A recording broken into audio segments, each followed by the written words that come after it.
Finally চুলটা যখন straightening হয়েই গেছে, এবার তো কেয়ার রাখতেই হবে। তাই কিন্তু গতকাল রাত্রে খুব মনে করে ঘুমিয়েছিলাম যে সকালবেলা উঠেই কিন্তু কাজ করবার আগে একটু চুলের কেয়ার করতে হবে।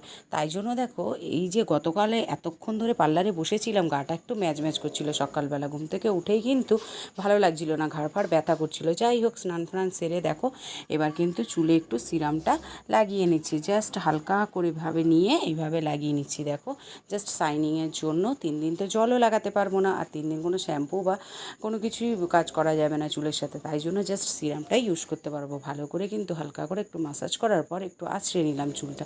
আর আঁচড়ানোর পর চুলের শাইনিংটা কে দেখে।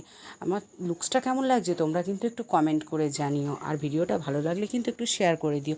তো চলো, আজকে সকালে এই যে চুলের কেয়ার করার পর এবার নেক্সট সময়টা শুরু করছি। এবার তো আমাকে কিচেনে যেতে হবে, আর করতে হবে কিন্তু এবার একটু ব্রেকফাস্ট। তো দেখো আমি কি ব্রেকফাস্ট করলাম আজকে।